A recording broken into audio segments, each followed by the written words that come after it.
So I've heard it said that traveling can be a need along the same lines of water and air.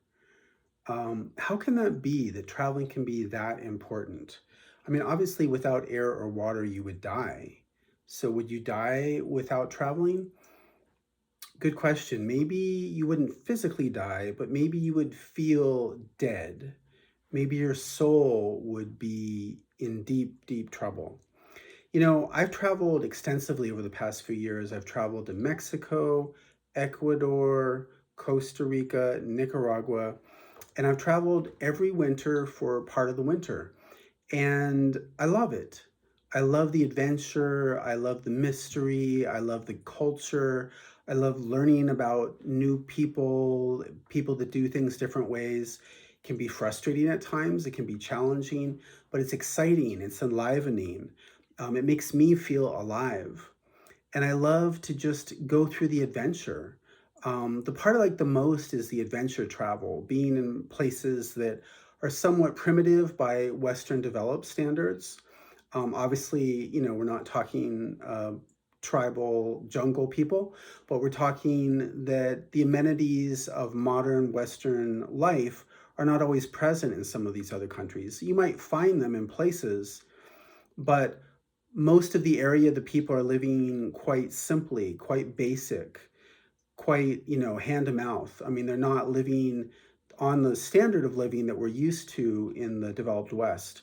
And I love being in those areas because it feels raw and it feels very present. The people are living on a basic level where, relationships seem to be one of the most important things. I mean, obviously, they're struggling for survival in some places, in some ways, but they seem to laugh freely and engage. This is just obviously just my own experience and doesn't go for all these places I've been to, but it feels like people are closer to reality somehow than we are.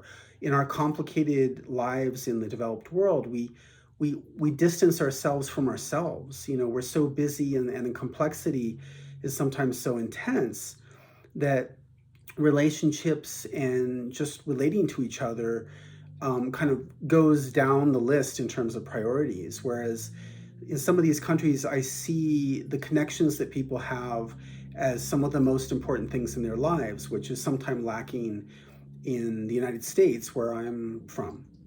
So, what I would say is that being in those countries feels more raw, it feels more electric to me, it feels more present, and I feel more engaged. And just even eating foods that I'm not used to, smelling smells I'm not used to, seeing things that I'm just not visually used to, it's exciting and stimulating, and I love it. So, I could say more about the individual countries that I've been to. I find that Mexico tended to be the more developed out of the countries that I went to in the past few years.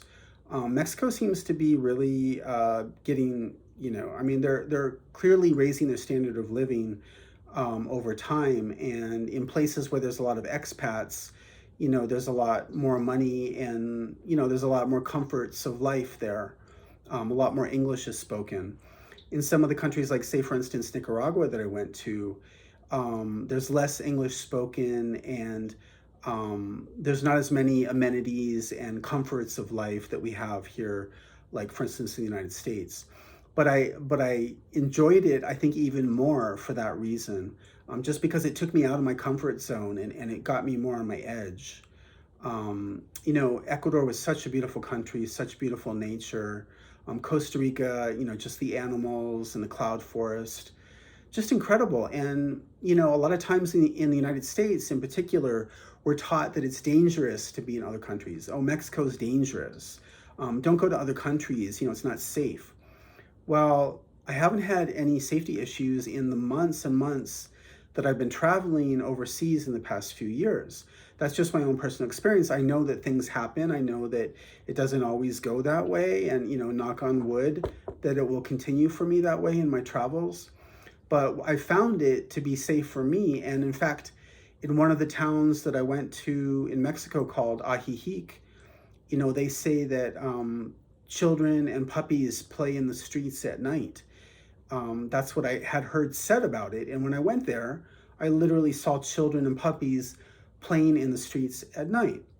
And it felt safe. Most of the time that I was there, I felt safe. And I think this delusion that we're fed, this misinformation, which I think is intentional, that we're fed from the mass media, that is unsafe in other countries, it keeps people from wanting to travel and from wanting to experience other countries and seeing that maybe the way we do things in the US isn't always so perfect.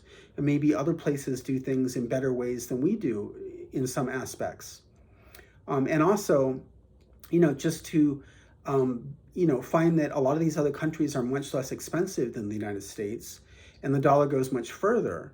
And, if more and more people found this out, and, like more retirees started going to these other countries as expats, the United States would lose a lot of, retiree money. So I think there's an intentional program, is my belief, to try to give misinformation about other countries, to try to scare people into staying locked inside our borders.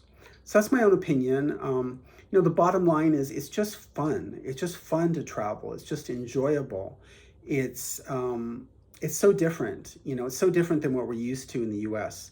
I've been to Europe, and my experience there was that it was more familiar, more like the United States. But I think that some of these developing countries will get you more on your edge. If you can get past the stressors and the insecurities and the vulnerability of being in a country that is less developed than ours, I think in the end it can really pay off and really expand your view of reality.